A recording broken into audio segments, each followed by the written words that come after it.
Sitting here beside me are three people who may know something about the craftsmanship of creating experiences.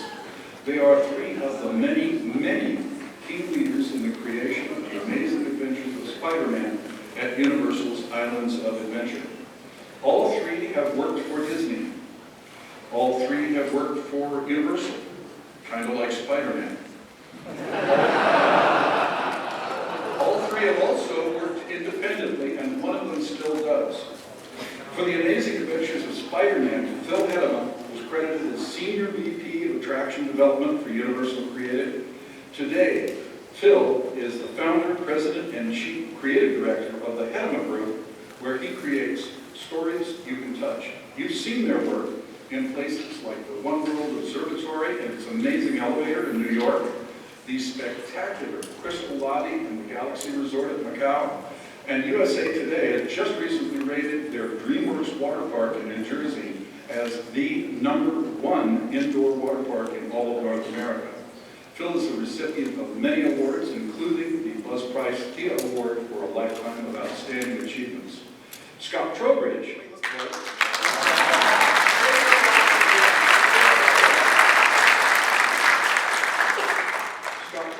was Vice President and Creative Studio Leader at Universal Creative when he helped to create, conceive, and deliver the amazing adventures of Spider-Man. Later, he helped to create some of the early concepts for Harry Potter before joining Walt Disney Imagineering, where today he is a portfolio creative executive. That's a really good title. And he is WDI's creative lead for all things Star Wars, including the design and development of Star Wars Galaxy's Edge, Rise of the Resistance, and in just a few months, although I'm sure he's counting it by the minutes, the multi-day adventure aboard the Star Wars Galactic Star Cruiser.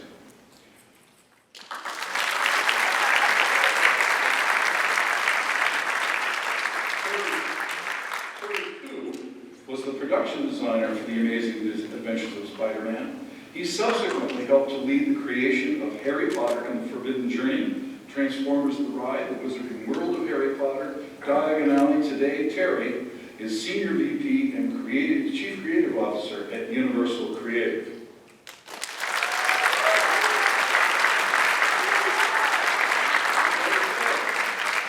They say a hit has many fathers.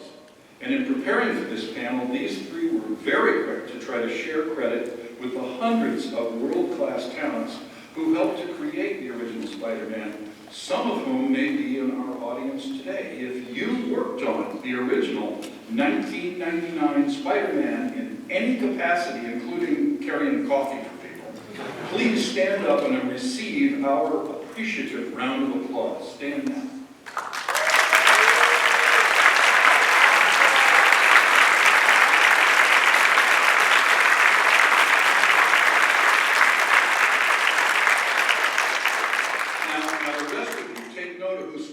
And right after this, go ask him a question or get an autograph.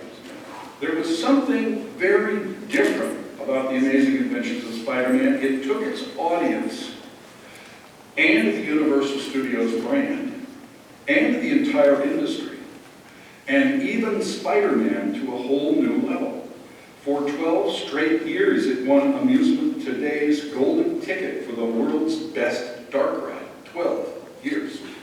Many attractions claim to be a game changer. This one really was. After 22 years, the world is still trying unsuccessfully to imitate it. But it began with colossal failure. After spending years developing concepts for the wildly popular DC Comics characters, yes, DC Comics, Batman, Superman, Wonder Woman, the deal fell apart. Universal lost the IP. That's a disaster. All of that work down the drain. So now what? Start over, but where to turn? At the time, the Marvel Universe was far less popular and far less successful. It was so weak that it had gone into bankruptcy in 1996. There were no feature films featuring its characters, no Spider-Man movies at all. Could a failing IP with no feature films support a $100 million attraction? If so, what does that say about the IP chase going on out there on the trade floor right now? So, what guys see in Spider-Man that everybody else has missed? Probably best for you to talk about that. Desperation, maybe. What Bob is referring to is we had a working agreement with Warner Brothers that we was going to use not only the DC Comics but Looney Tunes, and then the theme of the park was going to be Cartoon World. So it's going to be Dr. Seuss, Looney Tunes, DC Comics, and some version of what is now Toon Lagoon. And we spent probably 3 years on those concepts. I still say some of those concepts which are sitting in a drawer somewhere at Universal are some of the best work I've ever seen. Will never see the light of day. But at the last minute, in some colorful fashion, a little bit of a feud between Universal and Warner's erupted and parted the company, and we were left with, oh shit, now what do we do? We don't have a theme yet, but we don't have a theme anymore for our park. And so we really scrambled with it. I have to take, and I'll be brief, but I have to take a moment to say, it's an amazing thing that there is a second park there for Universal, and that idea for that park was due to the tenacity of Jay Stein. If you remember when the first park opened, first of all, it was not a great success. None of the ride systems, which were all prototypical, worked on opening day, except for one. And it took probably a year for the park to recover and get really operational. But long before that year was up, Jay was already saying, we're going to do a second park. And he was ready to get started on it. So we had worked on this for a long time. And then we lost Warner Brothers. It was like, now what are we going to do? So we scrambled around and looked at what we could get. We fortunately had a great relationship with Mr. Spielberg, and the Jurassic Park property was available. It was going to go into the movie park. We thought, oh, we could put that over here. And then we still had, we thought we could still have Dr. Seuss. We thought we could still make something out of cartoons. So what was left was, well, the other superhero property that's not DC is Marvel, so that might work. And we created Lost Continent out of whole cloth. And that's where the whole Islands concept came out of. So how do we put those in some kind of configuration that might make sense? So if you'll notice, every ride in Islands of Adventure is a fairly well understood ride system, except on every single ride we said, we're going to do one thing to bounce that up a level higher. Whether it's the Incredible Hulk, we're going to add a catapult that was prototypical at the time. If it was for One Fish, Two Fish, we're going to add an interactive water feature. If it was Popeye, we're going to add a waterfall to it. So that we knew we had control and could make everything work. The one ride that we put all of our hopes and dreams into saying, let's do something really different was Spider-Man. You fool. The other thing I'll just say about Spider-Man, I'm not sure this is on, so I don't know. It needs to be The switch. I think the switch is on. I don't really. Okay, now it's working. Okay, thank you. So I'm gonna beatbox if that's okay. So here's a great thing about Spider-Man as a character, though, and I think it's something that's actually as powerful as those DC Comics characters are. They're powerful. Batman, Superman. These are powerful characters, and I love those characters. And my friends are still making stories and movies around those characters. I love them. But there's something different about the Marvel characters. There's something particularly different about Spider-Man that I think worked really well for us, which is he's a kid. Right? He is not born on Krypton. He is not the son of a billionaire. He is not imbued with these powers that come to him from some, God, from on high. He's a kid who got lucky or unlucky, depending on your perspective. Sorry. See? He's a kid that's just like us, right? And so he gave us, as a character, this lens into this kind of lovable, relatable, could be us kind of character that I think really gave us the opportunity to play with that and to connect with that character in a way that we might have had awe for one of the DC Comics characters, but I think with Spider-Man in particular, I think it's true for the Marvel characters more in general, but for Spider-Man, he's somebody we can be friends with and hang out with, and I think that actually helped us a lot in that experience. And there's an irreverence and a sense of humor about a snarkiness that go in, and also we had a lot of fun. Need to switch button? Did you try beatboxing? Yeah, Spider-Man happens to be my most favorite character, so when Phil and Scott told me, do you want to work on suits? Do you want to work on Marvel and Spider-Man? And yeah, there's no question. I mean, I had all the comic books from the very beginning when I was a kid. I just lived to become Spider-Man. For me, it was like, this is it. This is the ride I want to be on. And I felt really lucky that Universal thought, this is going to be the ride that breaks all the records. It's going to be the most incredible ride in the universe. Go ahead and design it. And that's all I needed to hear. And Scott as well. I remember we just thought, this is the coolest character.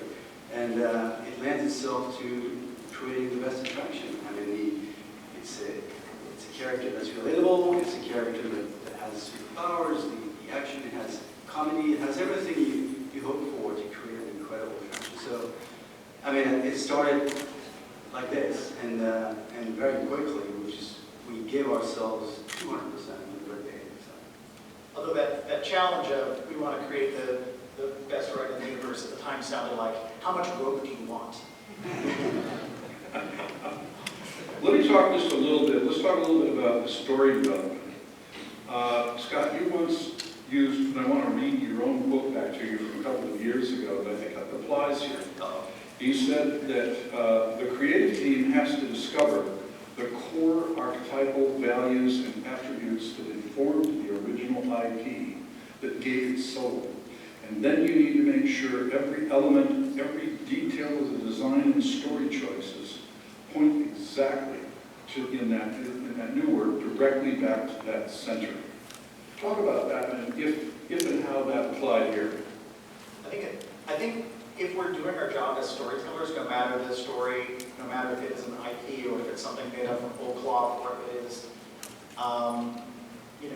something that has a deep story or something that has a light story over, like we have to be doing that if we're not doing our job as storytellers. At the core of all of these stories, there is some theme. I don't mean theme like superhero. I mean theme like responsibility. It's easy with Spider-Man because it is a well understood and often said trope in the comics and the Spider-Man stories, which is with great power comes great responsibility. Will you run from that, or will you face it? Like, what will you do? What does it mean to be a hero? What are the choices one makes to be a hero, and what are the sacrifices one makes, either to those around you or potentially putting yourself in danger, which I think is more the Spider-Man story that we tell, which is that Spider-Man is always finding himself having to put himself in more danger to protect us, these citizens, if you will, journalists, that informs who that character is. And if we've done that job halfway decently, that reads through in that story experience. I think that's true for every story. Yeah, I mean, I thought that from the very beginning, first of all, we didn't rely on a film opening to be parallel to us and try to develop something that was going to leverage our experience, but we relied on nostalgia and the comic books, and everything we created was kind of, what's that world in the real world? How do you create this virtual reality but without headsets? How do you drop someone in the middle of this fantastic world and with all these crazy perspectives and this, putting you there as if you were really living that with Spider-Man. So I think the storytelling is very basic, but it's very strong. It was our main focus from the very beginning. It's good versus evil. It's the villains versus the good guy, and we were part of the good guys, right? And that engages you right away, and then you carry that through, and you keep repeating that through the story. You make sure that thread is very strong. And the Spider-Man, it's always very simple, but yet very, very engaging, very emotionally pulling, and I think that helps to have that IP for sure. But we got to be true to that IP, and we can't create so much. And a year later, 2 years later, the film came out. The first film, I think they used success of the attraction to come out with the film. So I think would you both agree that it has to be also it has to be a very clear story because it's a complex medium in which to tell stories and deliver experience. It is not simpler to tell. It's not easier to tell a simpler story. It is a process of honing and editing and focusing and throwing it out and starting again to tell a story that is clear, concise, understandable, relatable, fun, and tell it through this medium, this physical medium, this very challenging physical medium where editing is done with jackhammers and bulldozers. You have to get that right up front, and you have to make sure that you have a very clear, concise, fun, well-paced, well-structured story. Even if it seems clear and simple, it is hours and hours and hours of hard labor that goes into making something simple. You don't watch Spider-Man from the safety of an audience envelope or a disconnected boat. You've been plunged into the fast-paced, frantic action of a comic book. And unlike, say, Pirates of the Caribbean, the characters in this story know that you're there, and they are trying to kill you. It's the most dangerous night of my life. and yours.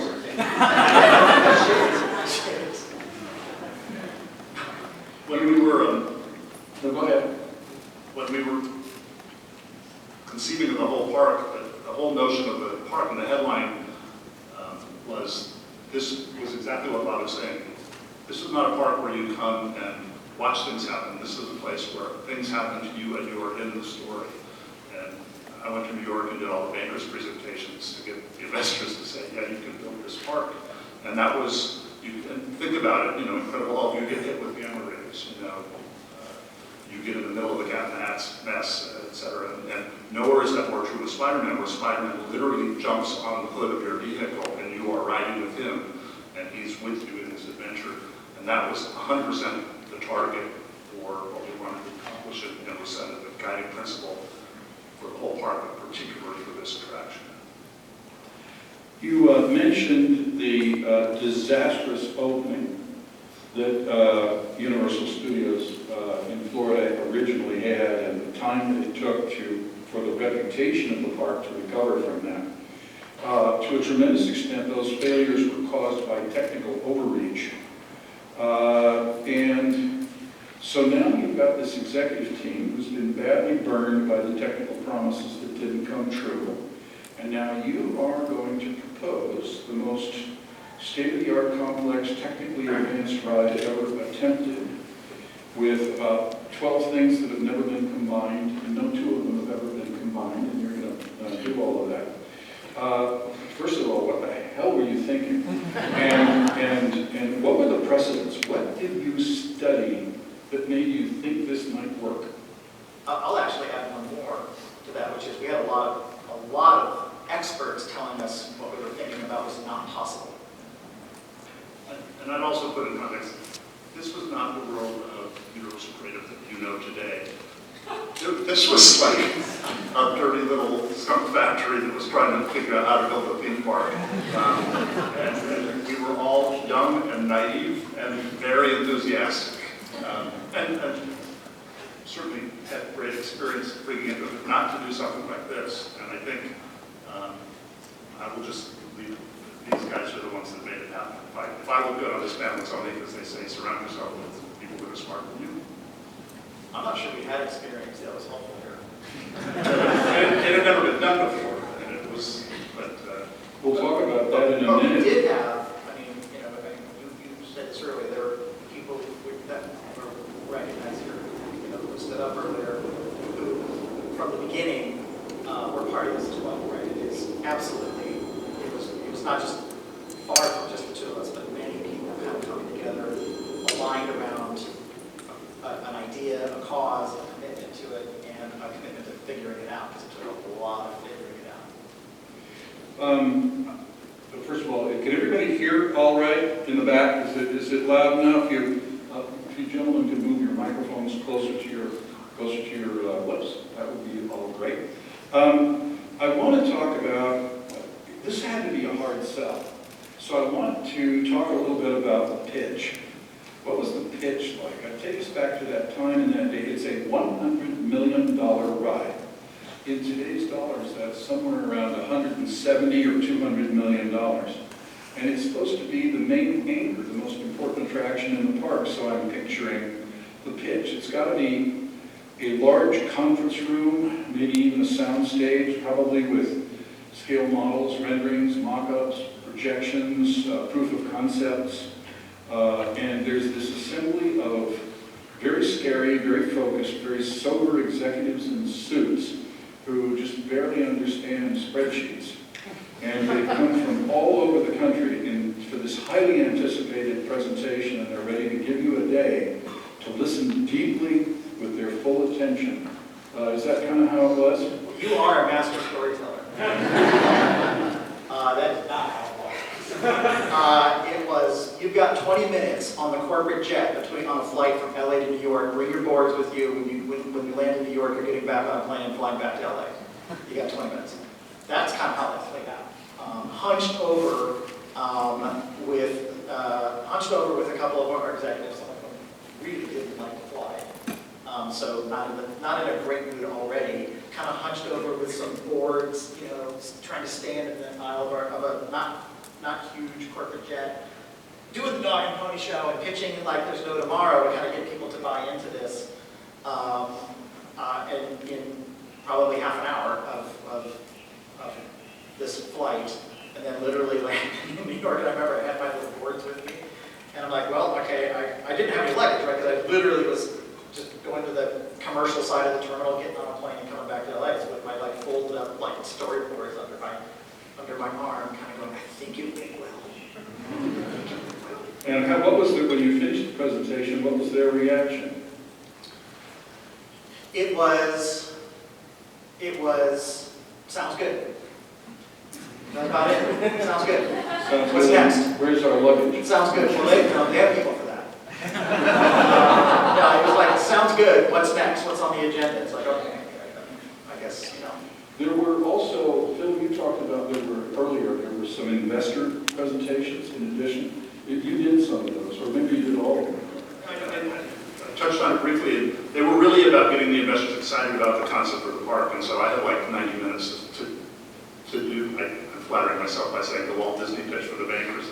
This is what the park is going to be from start to finish. And I will say that they were very excited about it. They seemed to be effective. We did it at the Four Seasons Hotel in New York and over a weekend, and I was exhausted. But it was a pretty exciting time for us because we thought we might really get a chance to do this. I just wanted to say, the one thing, this was a big risk on Universal's part, but if there's one thing that's in the DNA of Universal, that, and this goes way back to Jay Stein, some of you may remember that infamous name, who was fearless in trying to do things. He failed as often as he succeeded, but he was, talk about audacious, he promised anything, he wouldn't always be able to deliver it. But Universal was always willing to take a chance for a big idea, and I think they still are today. And I think you're seeing they've grown in leaps and bounds even beyond Spider-Man because that willingness to say, to recognize when a good idea is worth it, and then say, we'll do what it takes to get that done. Getting to that point of recognizing the first idea is sometimes the hard part, but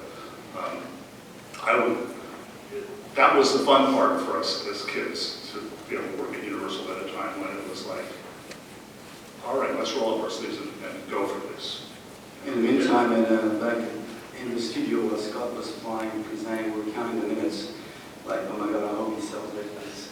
If he doesn't, what are we going to do? I mean, everybody even in senior management wanted to shut this down. They just thought it's too crazy, too complicated, and it was hard. We really had to keep selling it. And I remember after that taking Ron Benson through the 3D model, the right-through model, and every time I described a scene, his eyes went like, what? No, you can't do that. You can't do that every scene. And we said, well, we can prove to you we can do this. Let us do a mock-up, right? And we did. Yeah, I mean, we did a number of proof of concept mock-ups, and that is a fancy name for, we had a nondescript warehouse in Burbank with a bunch of like 2x4s and things lying around. and we tried everything. There were some fundamental challenges that we didn't know originally how to solve. You talk about Jay making some promises that he didn't know how he was going to deliver on. We might have done a little bit of that. Might have done a little bit of that, kind of, but We can figure that out. but with the belief, maybe, naive, that there are some things we can figure out. We were told, Thierry will remember this, we were told that doing 3D projection, rear screen projection, or 3D projection in a dome, not possible. Not possible. And moving past. Moving past 3D screens, not possible. Well, that's not all. In those days, 3D experts said, all of them said, that 3D work, you had to ease the images gradually up toward the audience, only very slowly to give the audience time to train their eyes to converge the image. And in addition to that, for the polarizing glasses to work, you had to keep all the heads steady. Otherwise, throwing them from one side to another, the polarizers would go out of. What on earth gave you the courage to ignore all of the experts? Is that the word? You didn't know what the experts said. We didn't want to take no for an answer. We just didn't want to take no for an answer because we're so naive and we had some experience, but we just thought, these are all the rules. We're going to reinvent the rules. We're not just going to break it. We're going to reinvent the rules. We're in control of designing every bit of this ride, or the show, the media. We can just reinvent it. I don't see. We kept seeing solutions instead of problems. We didn't understand why those rules were there. So it was, I think every time somebody said there's no rule, you can't be this close to a student. It's a hotspot. You can't have a projector in this house. It just went on and on. Every time we brought some expert, because we had to, for due diligence, we thought, well, no, there's a way to solve that. I think as a team, everyone here that worked on this always saw a solution, and that's what made this, I think, this attraction, this design team so strong. We just believed in the solutions. And that's 100%. And we were somewhat, I would say this, and some of the people who did this with us are sitting in this room, so they'll kick me virtually under the table if I get this wrong. But and this may be a lesson to learn, right? If you believe in something, don't be so quick to give up on it, right? Voila, what was impossible is now not impossible. it helped solve the right. And I think we hit some really hard walls that basically put us in a position where, well, there's no way we can solve it. I mean, how do we make this attraction without solving it, right? And again, the rear projection screen is one thing, the squinching is another, and there are many like that came along with, the control system, the right vehicle. I mean, it was one thing, besides senior management trying to tell us it was not going to work. There were all the other obstacles, and it just feels, once you solve one, you're like, you know what, I think we can solve the next one. It's just, and it's all as a team. Literally, it was not, it was a very tight collaboration, but we all got our hands dirty, and I think there was a good mix of experience within the team. We all came from different, places, different parts of the engineering business, and it made us stronger. I think we all brought our knowledge and our naivety as well. We're all committed to, we ended up, this, like many projects, this attraction spent a lot of time in nondescript warehouses. We had our first nondescript warehouse in Burbank near the airport, 29194 Fortune Avenue, for those who are keeping track. I will forever remember the address. Then another nondescript warehouse on Front Street in Burbank. And then we had a nondescript warehouse in Orlando, where we just did this development work. But it was also a place where this team could go and just focus on this work and focus on working together, having minimized some of the distractions and just really focusing on these problems, trying to solve them. I think all of us, as far as I can remember, we all wanted to make this the greatest attraction in the world. And we didn't care about the hours we worked, we didn't care what job titles we had, we didn't care about our next promotion. We worked as many hours as it took, and we were so passionate about it. We just wanted to, it felt like to me, we were trying to build this rocket that was going to go to the moon, and that was no small feat. We had a timeline, we had to open a certain date, and we just kind of approached it that way. It's like, this is all, it's not going to be easy. I know we thought it was not going to be easy, but we wanted to break the ground, and we thought, if we accomplish this, if we do it, if it works, which we're still questioning a week before opening, it's going to be the greatest thing ever. I love it if it works. Got a related question to that I want to get to, and then get back into the technical tangles that you guys are unscrambling. It has been said that with state-of-the-art technology comes state-of-the-art problems, followed closely by state-of-the-art invoices. So, with all of this bleeding-edge technology ahead of you, how did anyone develop a budget or subsequently manage a budget while you were in progress? That's part of being a professional. I mean, it's one thing to dream up all the cool things that we want to do, but part of being a professional is also managing a budget. And I'm going to talk about, when I say budget, I don't mean just a financial budget, but a risk budget, a time and talent budget. It doesn't matter how cool the idea is if it can't make it to actually an opening. We had a lot of challenges in the budget. We didn't have 100 million to start with, but we're able to convince everyone that we need a little bit more budget. So we eventually got to 100. But yeah, the target budget at the beginning was not the same as the it wasn't. Yeah. So that was a hard fought. Every inch of that was a hard fought battle to get to where we needed to get to. Scott and I got really good, mostly Scott, at convincing senior management that this was going to work. It was going to be the greatest thing ever. Even though after we said that, we're like, oh, sure. So, we believed in it, but, we were really good at keeping it moving forward, and we felt really strongly it was going to work, but yet, there were a lot of challenges, huge challenges, and that didn't stop us, but I think that helped, get us through all the hoops of, financing and all, getting approvals along the way. That's a real pickle, being caught in between, however benevolent your ownership is, when can we see something? When can we see something? Well, I hear you had a difficulty with such and such. You probably got it solved by now. Can we see something? And meanwhile, your team is scared to death. It's not solvable, but they're working their rears off, late hours, they're exhausted. How do you maintain that position in between those two forces? I just want to say I never implied that our senior management was benevolent. They kind of bought into the idea and said, yeah, we're going to do what we need to do to make this happen. Yeah, the criticism of management came from the one no longer working for either company. I would say, Thierry, I think we did more than convince people it was a good idea. I think we demonstrated it. Because there's a lot of times along this process where for our own purposes, we were trying to demonstrate, a technical solution to something.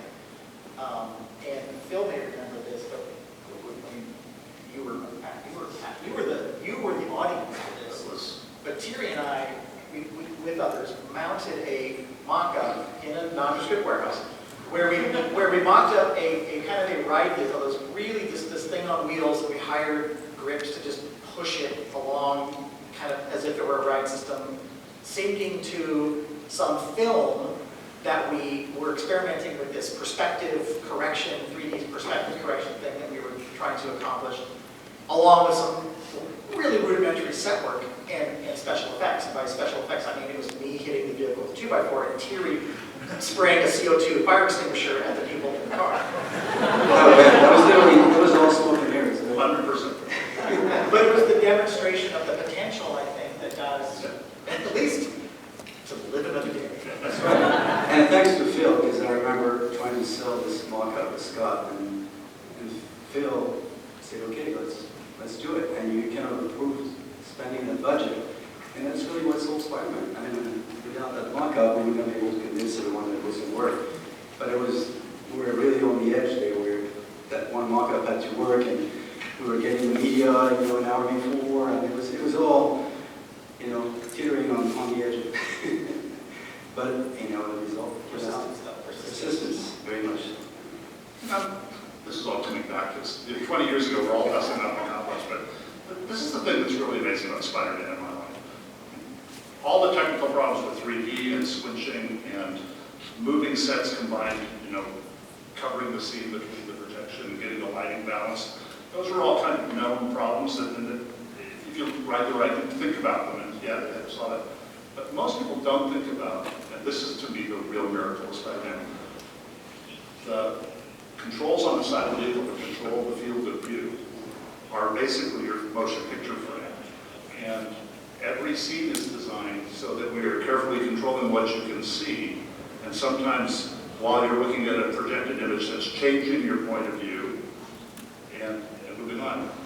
And that's what makes it amazing, because you lose track of exactly what you're doing. But think about this. Every bit of that animation and choreography had to be determined before the animation was done, before the track was laid, before the walls were put up. Once that was all done, they could tweak the programming of the vehicle, but basically every bit of that had to be worked out, and that's what makes the attraction immersive and magical. And I think that was truly, in my mind, the breakthrough achievement of what we did. There was a lot of simulation around. There was a lot of special effects. We combined all those. That was a big step. It was making that seamless experience where you lost track of where you were. And we all know that moment when you lift up and the buildings are moving. We all ride, and my body can't tell how they're doing it, and I know how it works. Still, I was there. I was in the brainstorming meeting when we figured it out. That's the magic of the attraction. It is, and because there was no Maya yet when we first started the project, there was no great software out there to allow us to. We knew we wanted to use CG to develop the media and to create the 3D that would be really dynamic and create these incredible windows into a world that we can only dream of. But we just set to do this with really rudimentary software. And then when we hired Faisal Walzak, we started with the basic software. Eventually, they showed us Maya in the data version, right? Yeah. And we thought, oh my God, this is where we have to go. And we changed the whole, the pipelines went a certain way, and then we decided to just go with developing an entire ride media with beta software. And we were like a test site for it, and Faisal was a test site for Maya. So it was a big risk, but of course the result was fantastic. It still took 6 hours to render a frame. That's crazy. Not an exaggeration. Remember that there was no digital media production like we have today, where anything is possible. This was really cutting edge stuff. And projected on film. Yeah, I don't know if some of you who are younger don't probably get it, but this is two 70mm motion picture projectors projecting left and right eye. They have to, as each car approaches the scene, the projectors have to go from reset to ramp up, achieve speed, synchronize with each other, synchronize through a show control computer with all of the effects and other things that are going on. If anything's out of sync, you're going to be completely screwed up. And there's a new vehicle coming into the room every 18 or 20 seconds, and the interval is not the same every time because of the load area. This is like your grandfather's technology, motion picture film. I think about what I know about that, and I go, what were you guys thinking? If somebody told us we had to do that today, we would say, no way. It'd be crazy to do that. 25 projectors. I do. I decided for that. One of the things, one of the stories I love is a real head scratcher. It's a great detective story. Opening day, screaming down on you. Time and money are slipping away. It's getting closer and closer. Tick, tick, tick, tick, tick. You're all under tremendous pressure. But the audio keeps cutting out at the same exact place in the ride for no damn reason at all. So this is becomes a big technical whodunit. Can you take us through that detective story? Yeah, I think it was actually Electro at think we determined it was electro sabotage. So one of the things that we did on this new prototypical ride system that, you know, we had to zip around a building and have a motion, a 6 degree of freedom motion base, and have this yaw slew ring. In that, it was very important to us to have great audio. And so we actually built a new kind of digital audio system. Remember, this is many years ago, so we built a first of its kind of digital audio system that was actually installed in the front of the vehicle. Ben here, who oversaw that ride vehicle, will I'm sure remember this story. Exactly what you described was happening. The vehicles, we had everything finally kind of turned on and working, and you'd be going through this scene, and always in the same place at this one scene, the audio would cut out. Man, what's the deal? Is it a problem with audio files or a problem with the power? And so we started to diagnose the problem. It's like, well, play a different audio file and see if it's the audio file. No, a different audio file cuts out in the same place. Well, it must be something with the power. But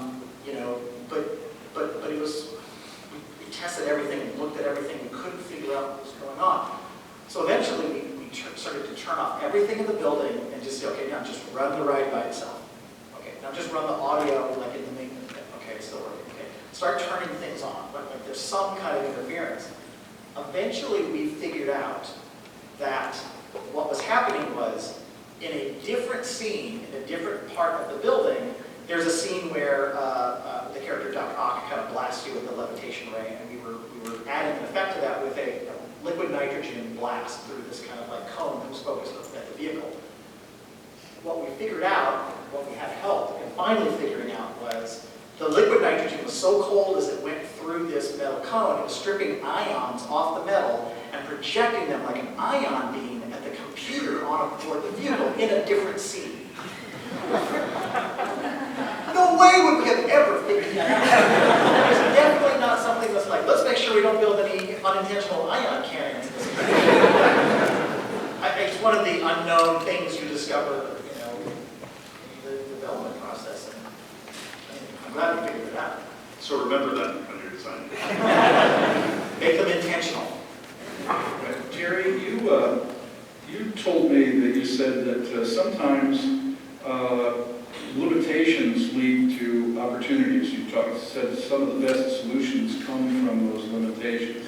And you told a couple of stories. One of them was about the first estimate you got back on the cost to build all the sets and how you responded to that, because that was initially very, very demoralizing. Yeah, I mean, every time we got an estimate, it's nothing new until today. You get an estimate, and all of a sudden your sets, your scenery is costing you twice the budget.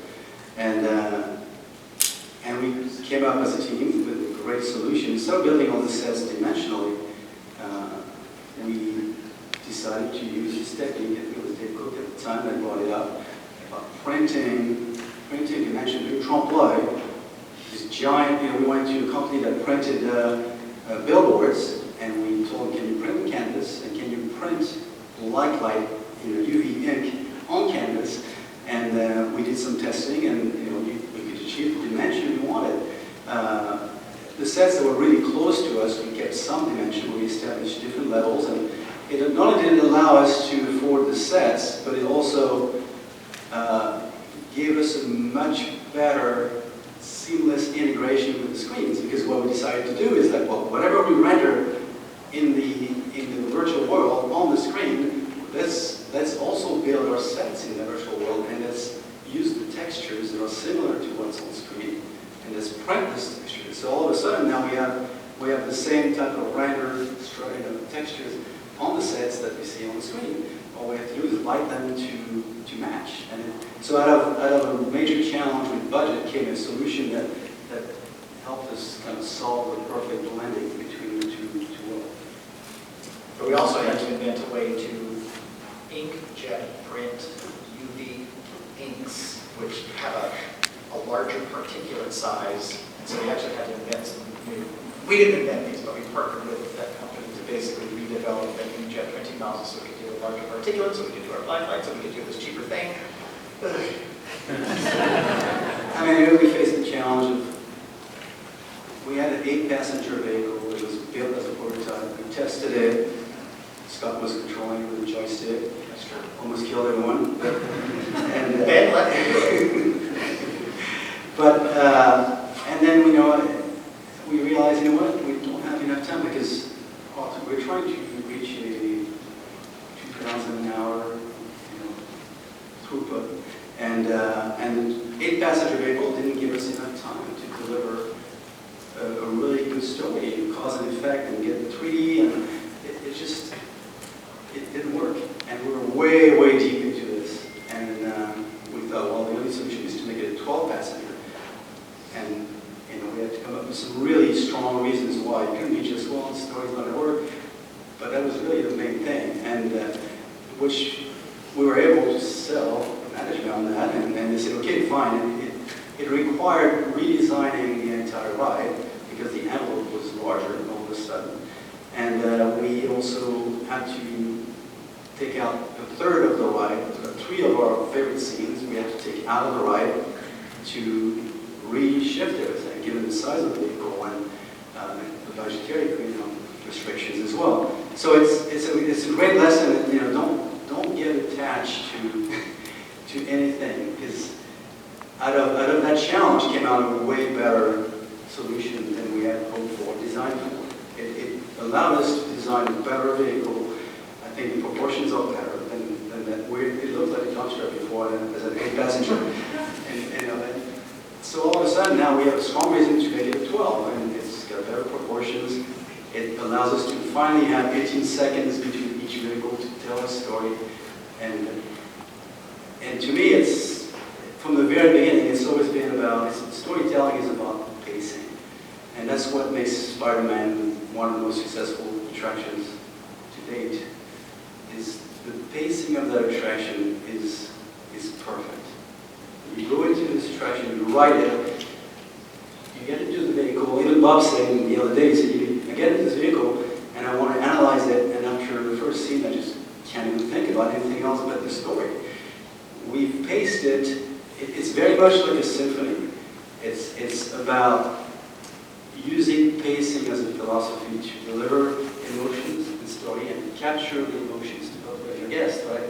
Of your audience. And it really takes you through this emotional curves. It never gets you a chance to completely rest, but just enough time to prepare for the next moment.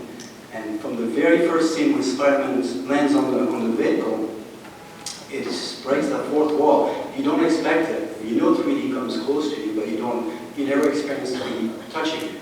And it touches you all of a sudden. You can't help it, but you all of a sudden forget everything you knew, and you're taken into the story. And again, from there on, the pacing, and pacing is something that can't be described. It can't be, there's no formula for perfect pacing.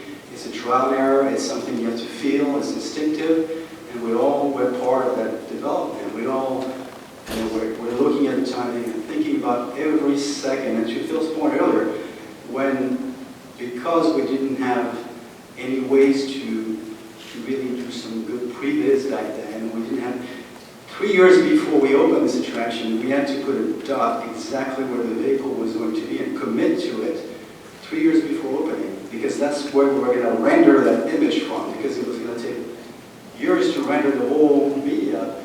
So when you got that detail and you think about every second or every 30th second on the layout, on the ride layout, you think about the action at that moment and what the vehicle is going to do at that moment and what the music should be at that moment.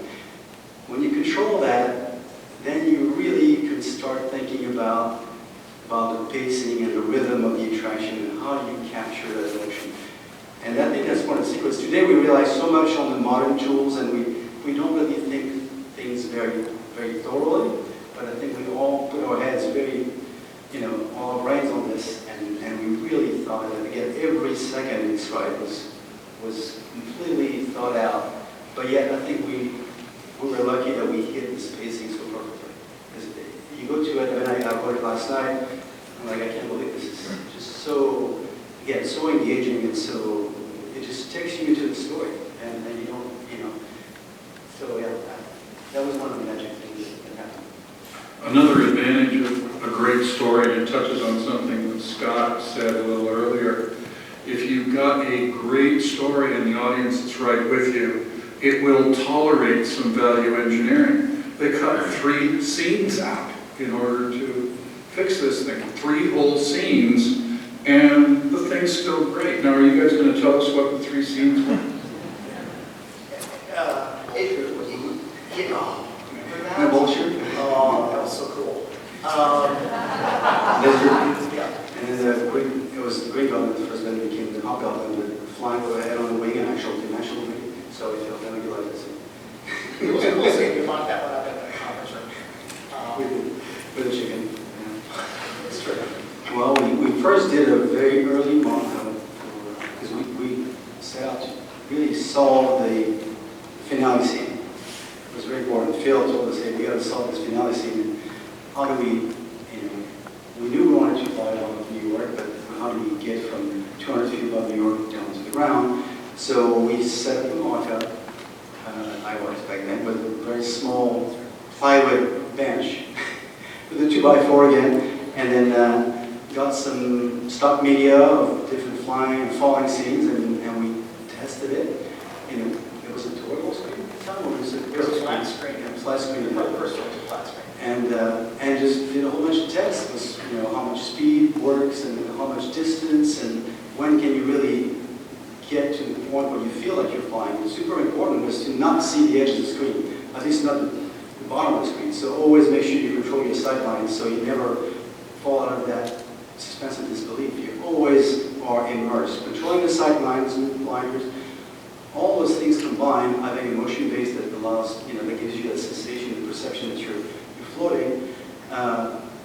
And then, of course, opening these giant windows into space and controlling the media and the flight, all that combined was very successful. And I remember when we were writing, actually when some of the guests were writing the vehicle, when there were some of the tech services, and the vehicle stopped into the flying scene, and people were afraid to get out because they're like, I'm 200 feet above New York. And it was like, okay, it works. I think those scenes also, there's also a lesson here about designing, really understanding the medium you're designing for. And with those big immersive, especially as right over the curved building screens, really using the negative 3D space to really make it feel like it's a window into a much larger space. It's not just about things in the face, it's also about the illusion of space extending deep into the, into that access. And I can remember the first time I got to ride, and I think I was fairly speechless when I got off the ride. It was unforgettable to see And that was, that they've done something really amazing. yeah, and I was just reminding Phil of this for just how important that was to me as somebody whose opinion I greatly valued about what we were doing and had been there for all of it, but hadn't been suffering all of the day-to-day on it. He was, I think, a great set of eyes in which to see this, because we were so close to it. But to see his reaction was very special and gratifying to me. Like, oh, okay, well, if he likes it, then maybe others will too. 5 years or 6 years for me. Promises. It's like Promises. guys made it pay off. Spider-Man has been shamelessly imitated widely in dark rides, first-person shooters, everywhere. One form or another, you can see the influence of this all over the trade floor today. But none of the imitations have come close. So a couple of multi-part questions. What is really different about the deep DNA of Spider-Man that the would-be imitators have never quite understood? And the second part of this, what have you learned from the imitators?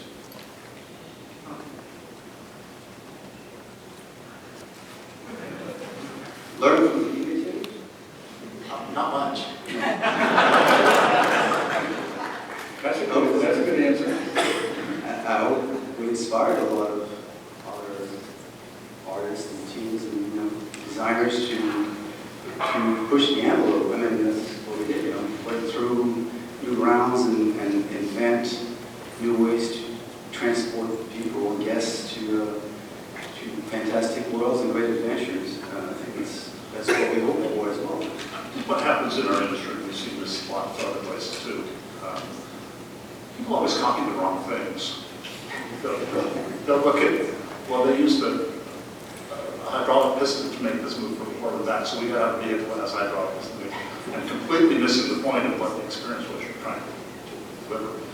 So I think that what we did, and I'm very proud of this, we decided what we needed to achieve, and we did whatever it took to get there. And it wasn't, technology was secondary to getting to that goal. The technology has to be invisible. If you can smell the technology, you're going to be obsolete in 2 years these days. But if the story and the experience is unforgettable, and you fill in all those gaps and all those little details make all the difference and take it all the way, then you have something unique. And anybody can copy the mechanics forever, but they won't have what you did. It's not the same thing.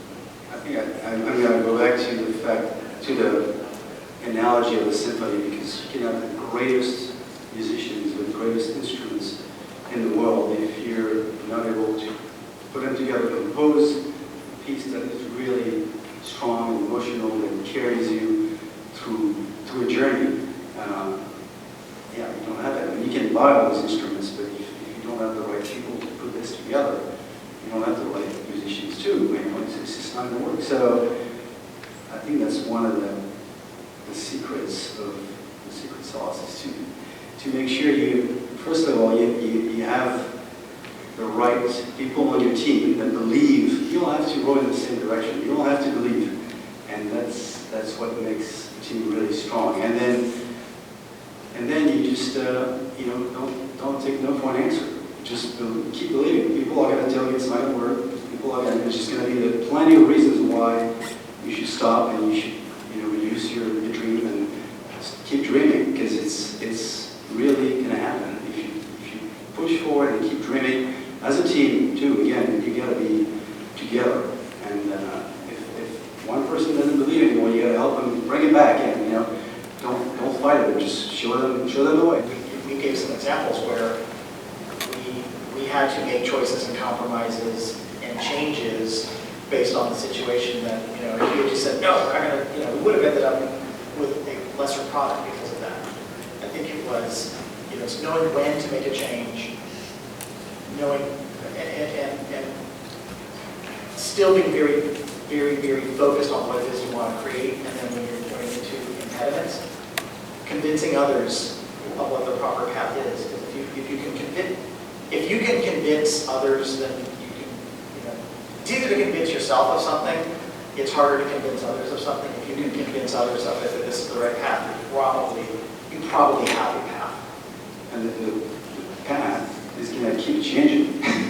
It's going to keep adjusting. You know, it's like flying on the plane, and you got a big storm, you got to go around it, right? You got to find a different altitude, whatever it is.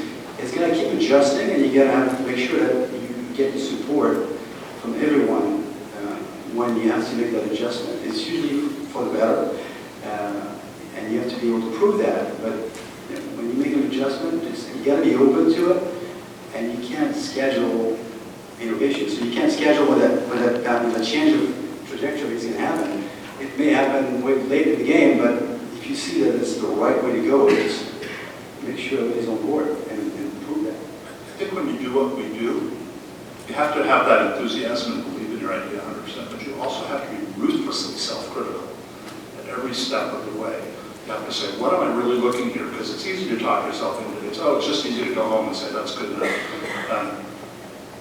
And greatness comes from that combination of things, saying, I know what I want to get to, and I'm looking at what I've got, and I've got 60% of it, but there's 40% that's not there yet, or this is not working, or I need to change the path and go around the storm. And that's really hard to do. It's so easy to just say, well, it looks like the illustration is good enough. Everybody will get it. But you got to be able to put yourself in that first viewer mode and say, I'm seeing this for the first time. What's the story it's telling me? And ask others. Yeah. Ask others, you know, what do you see that I don't see? What are you noticing that I'm not noticing? We've been staring at this for a long time. help us see this through fresh eyes. Because people will see things that you have maybe even known about, or you've forgotten about, or you've just gotten so used to seeing it a certain way you don't see the flaws or the challenges in it. One thing I want to say about the people who have leveraged some of the ideas that attraction developed. All of this work is built on the shoulders of other people who have done amazing things in the past. Even this attraction builds on principles and ideas and techniques and examples that came before it, just like everything that came before those. So I want to make sure that, at least the way I feel about it is, I don't want to say that like we invented all this stuff out of whole cloth. We absolutely built this on the shoulders of other things, other experiences that came before, and others will build on these shoulders. I think that's kind of okay. I think you're right that there have been some where they basically took the blueprint, the physical blueprint, the mechanism, the machine, and said, if I just replicate the machine, I'll replicate the experience. And that's harder. That's not really how that works.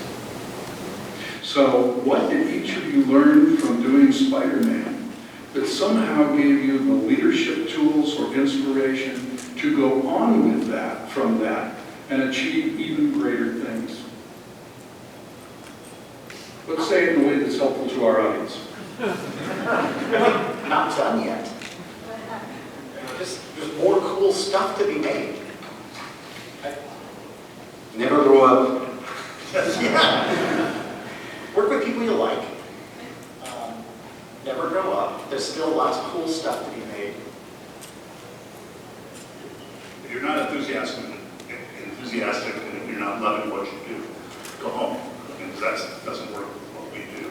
Yeah. But I think I've had the pleasure of working with Mr. Rogers here for a lot of years. He told me something once that I've always found to be very true.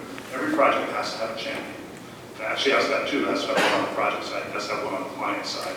And they have to work together to make sure that you can weather the storm through everything. So I think projects have to have champions. You have to have that sense of belief. And that's what leads the rest of the team through with you. And then I also think this is my takeaway for everything we do now. Every audience comes to the experience with a context of some sort. You know, whether what they did that morning, whatever, but if it's an IP-based thing, it's what they know about that IP, anything about it. So they come with a set of expectations. So on every project, my rule of thumb is I have to meet those expectations. I have to check the boxes. If it's a Spider-Man thing, there's certain things they expect Spidey to do.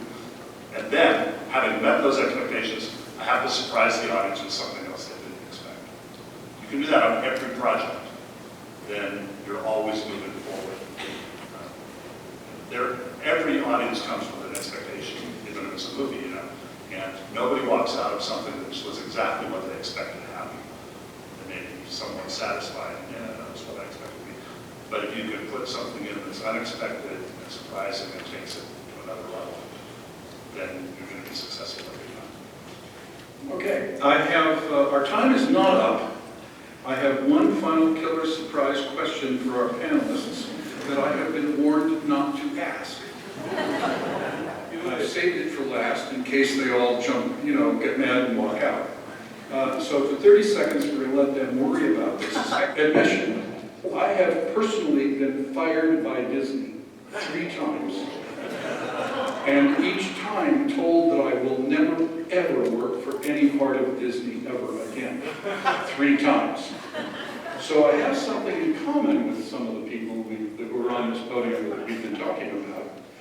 Each of the 3 of you have worked for Disney. Each of you have worked for Universal. And each of you have also worked independently of those companies. And now, so has Spider-Man. So the 4 of you, the 3 of you and Spider-Man, we all want to ask, what's the matter? Can't any of you hold a job? No, that's not the final question. I'm just kidding about that. He's in high school. No, the measure of a creative leader, or any leader, is not whether they make mistakes. We all do. The question is how we deal with them. So, in your professional and creative career, what was one of your biggest mistakes, besides volunteering for this panel. And how did you get out of it? And what can all of us learn from it that will make us all better leaders?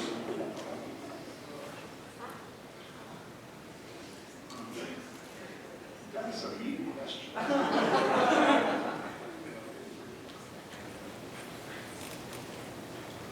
don't have an answer to that.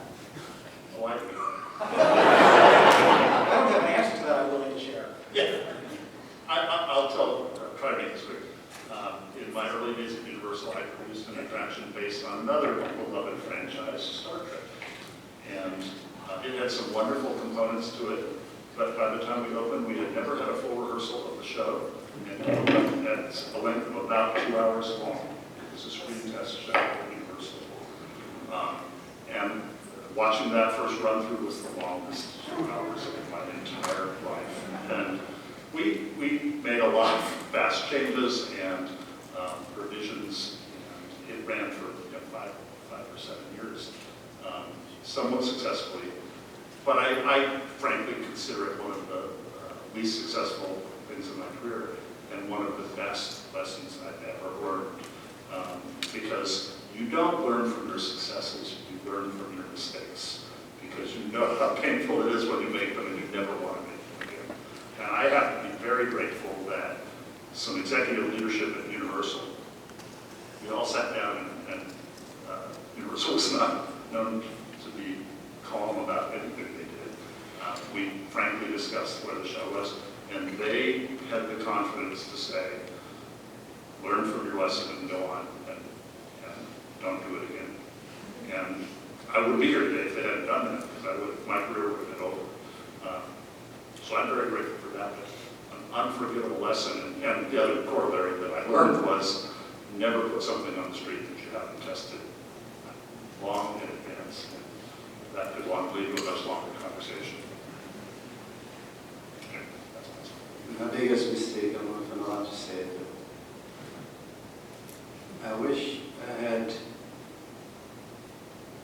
stopped our senior management from building the Fast and Furious attraction.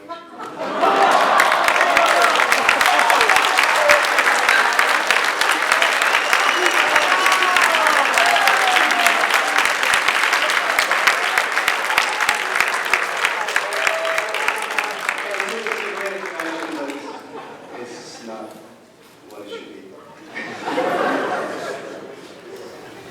I mean, I have my own, that was the best thing ever, or that part of this wasn't the best thing ever. I think it is easy to talk yourself into, no one will notice, the rest is good, so that thing will just kind of slide by, or fixing that or fighting that is going to be too hard.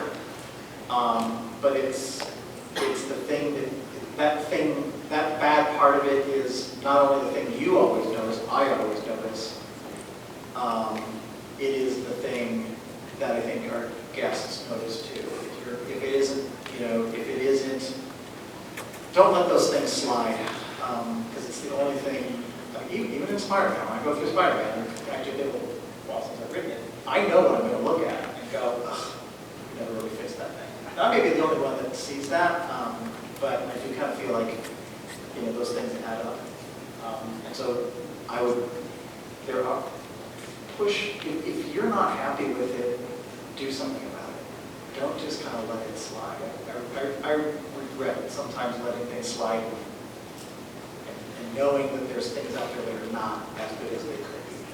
I think the big lesson for me, from what I just mentioned, is that if you see something that doesn't seem right, don't hesitate. Say it. At the risk of being shut down, whatever, just say it. If you feel strongly that right in front of you, someone is going in the wrong direction, the team is going in the wrong direction, just say it. It's just so important for you. You may see something we don't, or other people don't, so it's better sooner. Okay. It's better sooner than later. Ladies and gentlemen, a round of applause for